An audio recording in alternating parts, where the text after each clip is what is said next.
আরে আম্মু, কোথায় তুমি? আমার একটু চার্জ দাও, আমার লাল দাগ হয়ে গেছে, না হলে আমি মরে যাব। আচ্ছা বাবা, দাঁড়াও, দিতাছি। এই নাও। আরে আরে, এই তো আমার ফুল দাগ চার্জ হয়ে গেছে। আরে সাকিব তো চার্জ পেয়ে অনেক খুশি হয়ে গেছে। আরে আম্মু, সাকিবকে তো ফুল দাগ চার্জ করে দিলা, আমার একটু চার্জ দাও না প্লিজ। না না, আমি দিতে পারবো না। আরে আম্মু, দাও না।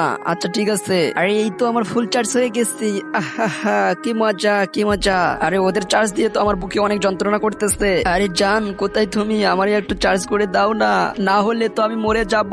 আরে না না, আমি দিতে পারবো না। আরে দাও না প্লিজ। আচ্ছা আচ্ছা ঠিক আছে। আরে এই তো আমার ফুল দাগ চার্জ হয়ে গেছে, এখন আমি এখান থেকে চলে যাই। আই হাই রে, ওদেরকে চার্জ দিয়ে তো আমার সব চার্জ চলে গেল, এখন মনে হয় আমাকে মরতে হবে। বন্ধুরা, এরপর যা হয় তুমি দেখলে অবাক হয়ে যাবা। তার আগে বন্ধুরা, তুমি যদি এই ছবিটাকে পৃথিবীর শ্রেষ্ঠ মনে করো, তাহলে ভিডিওতে লাইক করে চ্যানেলটি সাবস্ক্রাইব করে দাও, আর আল্লাহর নামটি কমেন্টে লিখে দাও। আরে আম্মু, তোমাকে আর চিন্তা করতে হবে না, এই তো আমরা চলে আসছি। দাঁড়াও, এখন তোমার ফুল চার্জ করে দিতেছি। এই তো তোমার ফুল চার্জ